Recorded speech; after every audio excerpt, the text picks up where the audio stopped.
If you remember the days when the video game section started to look more like a toy store, then you were probably a gamer during the Toys to Life craze of the 2010s. Toys to Life games took over the gaming world seemingly overnight, and then they were gone just as fast as they appeared. It was a fall off so drastic and sudden that it almost feels impossible. Let's take a look back at the history of the Toys to Life genre to see what went wrong. The first game to kick off the 2010s Toys to Life craze was Skylanders Spyro's Adventure. The development team, Toys for Bob, was tasked with creating a new Spyro game, but they weren't really sure how to do it. They felt that simply making another Spyro game was not going to be enough. They just didn't think that style of game would really fit the modern market. So then they began experimenting with a darker tone, but that wasn't really working either. Meanwhile, Toys for Bob founder Paul Ritchie was working on some new tech. This tech would combine toys and games. It was very promising technology, but they had yet to find a use for it. With the studio feeling directionless on their new Spyro game, they circled back to Ritchie's creation. They felt the outlandish nature of this idea was their best bet at bringing attention back to Spyro. With this, they had created Skylanders, which would feature not only Spyro, but a whole new cast of characters. However, this wouldn't just be any other game. Skylanders was going to introduce the formula that would define the Toys to Life genre for the next decade. The game would come packaged with a portal and 3 figures. The toys would feature an NFC chip in the bottom, which if placed on the portal, could be read by the game. After placing a Skylander on the portal, it would immediately appear on the television screen as a playable character. This meant that if the player wanted to use other characters, you couldn't unlock it by playing the game. And they also couldn't be unlocked by buying downloadable content. No, the only way a player could get a new character was if they went to the store and bought another figure. I don't think people realize how risky of a move this was for Activision, who would be publishing the game. If the market wasn't receptive to this concept, they would have had hundreds of thousands of toys just lying around. There was so much potential money to be lost here, but as I'm sure you all know, Skylanders did not lose money. In fact, Skylanders printed money. It became the best-selling kids game of 2011, and the toys were selling just as well, if not better. It was reported that Skylanders toy sales were 2 to 3 times higher than Activision had expected. I was 10 years old when Skylanders released, and I remember all my friends playing it. Looking back, the game itself is quite simple and clearly meant for kids, so I'm not sure if it would hold up now, but I loved it back then. I mean, I was literally a kid at the time, so it was perfect. I collected a lot of these things in a very short amount of time. I remember being at friends' houses playing Skylanders where we all had our own personal figures, putting them down on the portal. It was such a special feeling. I would almost compare it to something like a real-life Pokemon, honestly. It felt like we all had our own little personal pocket monsters, and instead of throwing them out of a Pokeball, we placed them down on the portal. I tried to find my old Skylanders for this video, but I think I ended up giving them to a younger relative. I'm kind of sad to not have them anymore, but I am happy to know it went to someone who enjoyed them. Writing this reminded me how special Skylanders Spyro's Adventure was, and Activision was just getting started.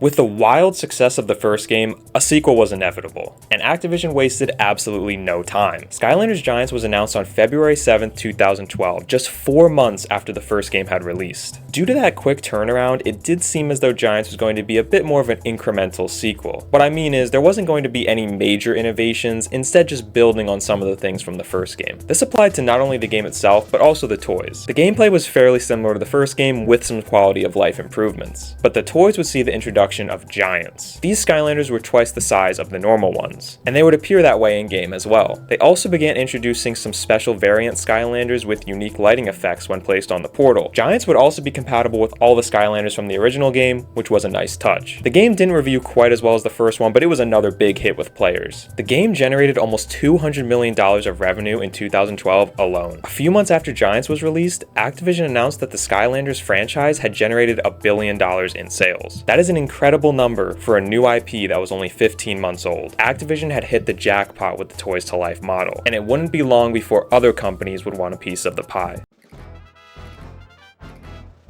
A competitor was coming for Skylanders, and it was a big one. On January 15, 2013, Disney announced they were going to be making a Toys to Life game of their own. This game would be titled Disney Infinity, and it was going to be developed by Avalanche Software, who up until this point were most well known for creating a lot of licensed video games, including tons of Disney games. One of the Disney games they had made was Toy Story 3, and for those who don't know, Toy Story 3 is a major hidden gem. Most people probably saw this and just thought, oh okay, it's another licensed kids game, but Toy Story 3 is actually one of the most highly regarded licensed games of all time. This is primarily due to its toy box mode. This sandbox style mode allows you to customize and explore a western town. It was created to resemble how it felt playing with actual toys, putting them in wacky situations and creating stories and worlds. This mode was a hit, and it inspired much of Disney Infinity, which would feature a toy box mode of its own. And that's why Disney Infinity is, at its core, a sandbox game. They want you to create levels and create worlds using all of the different Disney characters at your disposal. However, there were also pre-made levels called playsets, which give a much more linear and restricted experience. Despite having playsets as an option, it's clear the toy box mode was what the developers were banking on. And that's not a bad bet considering the success of Toy Story 3, and also considering other level creator games were really big at this time, like Little Big Planet. However, I always felt this made Disney Infinity a little confusing. Now keep in mind I was 12 when this game came out, so maybe I was just stupid, but I never really understood what it was meant to be. I wonder if maybe other kids felt the same, because it didn't seem to take off quite as much as Skylanders. I mean, don't get me wrong, it still did very well, selling almost 300,000 copies in the first 2 weeks after launch. Disney never got into too many specifics about the toy sales, but I have to imagine they were pretty strong. I'm sure tons of Disney collectors went crazy for these figures, even if they didn't care about the game. One controversy that stemmed from this game was the amount of things necessary to buy in order to fully enjoy it. Obviously, there was the starter pack game bundle and the figures, but Disney Infinity also required the purchase of future levels, with the playset figures. And they also introduced power discs that could enhance your gameplay. Game Informer reported that it would take nearly $500 to complete the entire launch set. Now, obviously, this problem can apply to the Toys to Life genre in general. However, with Skylanders, you technically only needed what came in the starter pack to enjoy the full game. However, Disney Infinity was locking full content behind the purchase of more figures. Again, this may be expected from the genre, and I'm not saying it was that big of a deal, but just keep it in mind as we move forward. I never got into Disney Infinity, but the one thing I always really loved about it were the figures. They are so well made. This Sully figure has a good amount of weight to it, making it feel more premium. It resembles a collector's item as opposed to a toy for a children's video game. On top of that, all of the character designs are very unique. I can look at a render of one of these characters and immediately tell that it is the Disney Infinity version of that character. Many of these characters have literally thousands of different pieces of merchandise, so the fact that they were able to create such a new and unique look for these characters is extremely impressive. Meanwhile, Activision was continuing to grow the Skylanders franchise with the third installment, Skylanders Swap Force. I always thought this one was pretty cool as it introduced a new kind of Skylander that could have its top and bottom swapped. You could connect the parts from two different Skylanders and create total abominations. This once again added a new level of interactivity between the players and the portal, as it could detect the changes you made and show it in the game. However, the gameplay very much stayed the same. It's clear Activision and Toys for Bob were focusing more on innovating the toys themselves as opposed to the game. Overall, it didn't seem to matter much though, because the games are still reviewing and selling very well. For now, Skylanders was unaffected by this new competition, and both franchises continued on.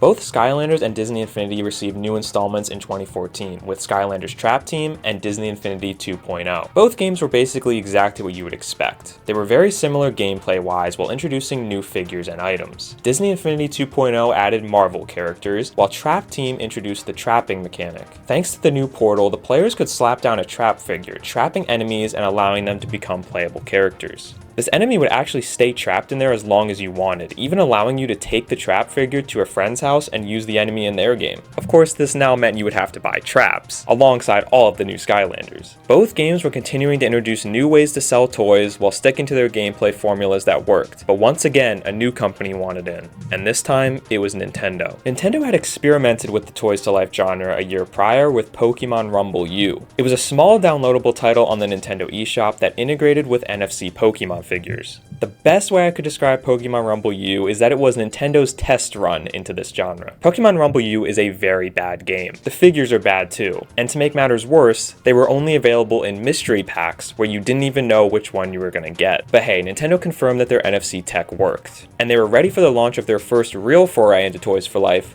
with Amiibo. Amiibo would function just like any other Toys to Life game, with the figures having an NFC chip in the bottom. However, Nintendo had planned ahead and added an NFC reader to the controller of their new console, the Wii U. The Wii U gamepad had a built-in NFC reader, meaning there was no need to buy a portal peripheral or any expensive starter pack bundles. Another thing that differed greatly was that Amiibo was not necessarily tied to one specific game or franchise. There was not going to be an Amiibo game in the same way that there's a Skylanders game and a Disney Infinity game. The first line of Amiibo Amiibo coincided with the release of Super Smash Bros. For Wii U. The Smash Bros. Line of Amiibo were obviously not required to play the game, but rather offered a new feature. You can put the Amiibo in the game and it will spawn an AI character that you can battle. As you battle the Amiibo, it will level up and get stronger and smarter. Once again, I'm getting Pokemon vibes here, as the idea is you would train your Amiibo and then use it to battle with your friends. It was a cool idea, however inconsequential it may have been. What made Amiibo especially cool though was that these Smash Bros. Amiibos were not locked to just Smash for Wii U. Over the coming years, they would be used in almost every Nintendo first-party game. But regardless of how big or small these features may have been, it made Amiibo feel like a good bang for your buck, because you knew if you bought an Amiibo, it would have some form of interactivity with any Nintendo game you bought. Not to mention the figures themselves are great. In my opinion, they aren't up to the same quality as Disney Infinity, but they're still pretty good. My only complaint would be I found the quality of the first wave of Amiibo were not always super consistent. Like sometimes the figures looked gorgeous, and other times Link had frozen piss running down his leg. For me, the best part of Amiibo figures was just simply the fact that it gave us some pretty high quality official figures for characters that would never get that otherwise. Captain Falcon, Wii Fit Trainer, Little Mac, these are characters who don't get a lot of merchandise, if any. So getting it here was a nice treat. Amiibo was unsurprisingly a huge hit at launch, selling out and becoming high-value collector's items.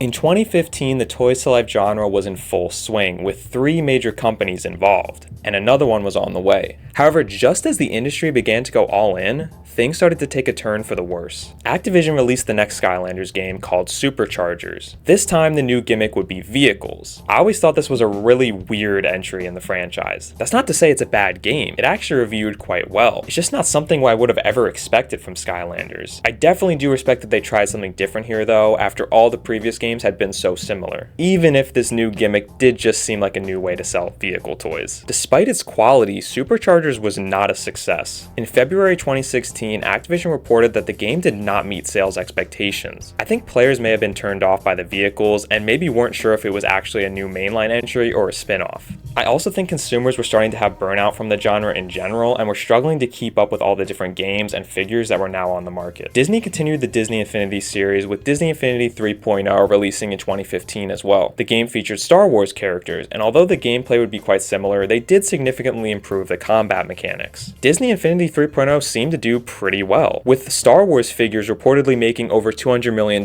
by themselves. Despite this, Disney Infinity 3.0 would be the final Disney Infinity game, but more on that later. Meanwhile, Nintendo continued expanding on Amiibo. This year saw the launch of many new kinds of Amiibo, such as a Super Mario line to coincide with Mario Party 10, and an Animal Crossing line coinciding with Animal Crossing Amiibo Festival. The Animal Crossing line would not only feature figures, but it would also feature trading cards that could be scanned by the Wii U gamepad. The Animal Crossing line was also important because the game they released with, Amiibo Festival, was going to be Nintendo's first game to actually require Amiibo to play. Now, Amiibo Festival is a very bad game, often considered one of the worst games Nintendo has ever made. The negative reception made Nintendo never go back to the idea of requiring Amiibo, as no future game from them would ever do this. I can see why they came to this conclusion, but Animal Crossing Amiibo Festival is not a good game regardless of whether it required Amiibo or not. So swearing off that concept entirely felt a bit like an overreaction, but oh well. Despite the failure of Animal Crossing Amiibo Festival, the figures themselves were still continuing to sell well. But the really important thing that came in 2015 was another brand new Toys to Life game joining the market. And just when you thought it couldn't get any bigger than Disney or Nintendo, LEGO announces LEGO Dimensions. This felt like an immediate match made in heaven. LEGO was already the most popular toy in the world, and they also already had a highly successful video game line. So combining the two for a Toys to Life game was such a no-brainer, I'm surprised it didn't happen earlier. LEGO Dimensions was going to combine a seemingly endless amount of franchises, such as Batman, The Lord of the Rings, and The Simpsons being there day one. Another element that I always thought was so cool was that when you bought a new LEGO Dimensions set, you would get to build the minifigure and the items that you had purchased. This was the first time that, to me, a Toys to Life game actually felt like it included a toy. I mean, yeah, we had these figures, but they always had these giant bases on the bottom of them, and they didn't really do anything. But with LEGO Dimensions, these were basically just mini LEGO sets that also gave you things in-game. But what did it give you in-game? Well, most sets, such as the Simpsons set, gave you a character, an item, and a level pack. So this game was similar to Disney Infinity in the sense that full content was being locked behind the toys. As for the gameplay itself, it was extremely similar to every other LEGO game on the market. And by extremely similar, I mean it was the exact same. I mean, hey, the LEGO formula works, but I think this was a bad choice for LEGO Dimensions. A lot of people people were just left feeling like it was kind of unnecessary. I mean, sure, it's cool to see these characters collide, but if I'm really in the mood for a LEGO game, there are much cheaper options out there featuring many of the same characters. I think a lot of parents especially probably looked at LEGO Dimensions and just scoffed. I mean, let's say you have a kid who's really into Batman, so you go to the store to buy them a LEGO Batman game. You see the LEGO Dimensions starter kit with Batman on the cover, and then you see LEGO Batman 3 on the shelf for significantly cheaper.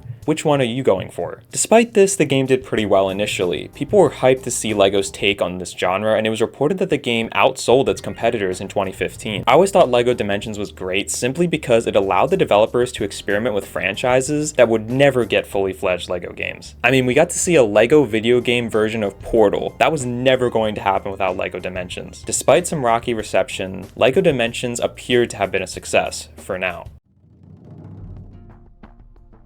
The Toys to Life genre had started to show some cracks in 2015, and in 2016, the dam burst. In May 2016, Disney announced that they would be shutting down their entire game department. This included shutting down all of their developers and canceling all projects, including Avalanche and Disney Infinity. A lot of people saw this announcement and took it as a sign that Disney Infinity had failed. Before researching for this video, I would have thought the same myself. But after looking into it further, Disney Infinity was actually still quite profitable. However, this Eurogamer article reveals that there were just a lot of management issues behind the scenes. For example, the figures from 1.0 were underproduced, leading to lost sales. So for 2.0 they raised the stock, but then they went way overboard and actually overproduced some figures. For example, they produced 2 million Hulk figures and only ever sold 1 million of them. In the end, it appears Disney really just wanted to move away from video games in general. And although Disney Infinity was profitable, it wasn't profitable enough for them to justify keeping it around. And so just like that, the first domino fell in the Toys to Life genre.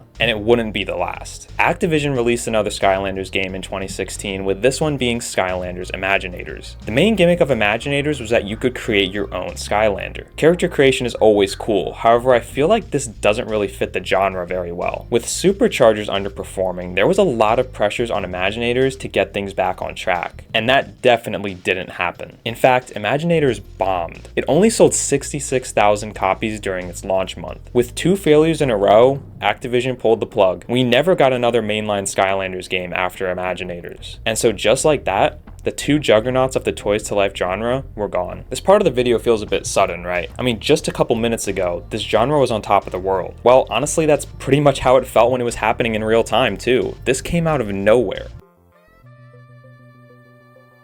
What came in the coming years was the very sudden end of the Toys to Life genre. After the cancellation of both Skylanders and Disney Infinity, you may think LEGO Dimensions was able to corner the market and gain a second life. But no, LEGO Dimensions was also cancelled in 2017 despite having another year of content planned. The game was not profitable at all. In fact, it was a huge loss for Warner Brothers. Eurogamer reported that LEGO Dimensions sets were sold at very small margins, due to the higher quality figures. Competitors like Skylanders had opted for cheaply made figures, while LEGO Dimensions stuck true and used the same expensive LEGO pieces you would expect. That's very admirable, but it meant the profits were slim, and if a certain set released and wasn't popular, you were looking at big losses. Ultimately, it just became obvious that they were better off continuing to make the traditional LEGO games instead of sinking more money into this failed product. On paper, everything about LEGO Dimensions should have worked, but it just never caught on, and I think there were a few different reasons for that. The first being the general Toys to Life fatigue that it hit consumers. But I also think LEGO just chose some weird franchises to include. I mean, I know I mentioned how it was cool to see franchises here that would never get a full game, and I stick by that. It was cool, but it was the kind of cool where you see it exists and think, that's cool, and then forget about it 5 minutes later. Like, I'm sorry, but I don't think any kid in Toys R Us was begging their mom for the A-Team LEGO Dimensions set. For a game that was apparently working with very small margins, they certainly did not make very safe choices with the sets that they sold. With Skylanders, Disney Infinity, and LEGO Dimensions all suffering an early death, you would probably think no other developer would dare go near this genre. But Ubisoft said, hey guys, remember us? And unveiled Starlink Battle for Atlus. Nowadays, if you Google Starlink, you'll just see a bunch of stuff about Elon Musk's satellite company. But before that, Starlink was a space action game with Toys to Life elements from Ubisoft. And yes, I did say Toys to Life elements, because Starlink actually does not require the toys. The toys do exist, with ships, pilots, and weapons being purchasable. However, Ubisoft clearly knew this genre was on its last legs because the toys are not required. They can all be purchased in-game, but I mean, where's the fun in that? Without the toys to life element, this is just a generic ship combat game. Well, unless you're playing the Nintendo Switch version. Nintendo collaborated with a competing toys to life brand by offering exclusive Star Fox content in the Switch version of the game. And believe it or not, it's actually like super good. I remember when this game came out, a lot of Nintendo fans joked that Ubisoft had somehow made the best Star Fox game in years. And looking back, I'm actually not so sure that they were joking. The game is actually incredibly faithful to the Star Fox franchise, with the characters being represented here exactly as you would expect them to be. If you've been craving a new Star Fox and you haven't tried this out, I would actually highly recommend it. You can find it for pretty cheap. However, the Star Fox content wasn't enough to save Starlink, as it came and went without anyone caring about it much. I'm assuming this was a case where Ubisoft had started developing the game during the peak of Toys to Life, but by the time it was done, the genre was pretty much already dead. They still released Starlink because like why not, it was finished, but I doubt they really expected it to be successful. So Activision, Disney, Lego, and Ubisoft all tried and failed in the Toys to Life genre. But what about Nintendo? Well, if I had to declare a winner in the Toys to Life war, it would definitely be them, because Amiibo is still being made to this day, with many of the figures still selling out quickly. Nintendo definitely doesn't seem to market them as heavily as they did during the Wii U generation, but they're still putting them out at a steady rate. So how did this happen? How did a genre that was dominating the gaming space disappear within a few years? Well, there's a lot that went into it, but here are my general conclusions. The first is simply that these companies got too greedy. I know, gaming companies getting greedy. What are the odds of that? But no, for real, these companies really started pushing it with these games. Activision's biggest mistake was forcing a yearly release for Skylanders. And I mean, yeah, that's Activision's favorite thing to do. When one game sells well, they immediately start making yearly sequels until it dies. They did the exact same thing with Guitar Hero. And just like Guitar Hero, Skylanders became super overwhelming for consumers. It's asking a lot of people to buy a starter kit game bundle alongside multiple toys every single year. And once the competitors started hitting the market, that became even worse. I mean, seriously, in 2015, you would have had to be a millionaire to keep up with every Toys to Life game and all their figures. In the end, all of these companies cannibalized each other. Instead of one rising to the top, they all dragged each other down. Consumers grew extremely tired of this business model and just didn't want to engage with it anymore. The thought of spending hundreds of dollars on toys to get all the content in your game just wasn't appealing anymore, especially when free-to-play games like Fortnite were really starting to take over around this time. In the end, it's really not all too surprising that Nintendo was able to come out on top and continue making Amiibo to this day. Amiibo were never intrusive. They never required you to buy an expensive starter pack every single year. And for the most part, they never locked important content behind the figures. And in their prime, Amiibo was compatible with Nintendo's entire catalog, instead of just one specific game or franchise. The death of the Toys to Life genre is something we've seen time and time again in the gaming industry. Companies see a couple dollar signs and go crazy, saturating the market and ultimately causing consumers to move away from it. It's a shame because Toys to Life was an incredible concept, and it's one that many, myself included, will always have a lot of nostalgia for. Part of me does wonder if this genre could make a return someday. With the way game collecting and scalping has skyrocketed in recent years, I feel like people would be all over it. Maybe we could see a return in some capacity. Recently, head of Xbox Phil Spencer mentioned Skylanders after they purchased Activision Blizzard, so it seems like some conversations might be happening. But for now, and for the foreseeable future, gaming's quickest fad, Toys to Life, is dead.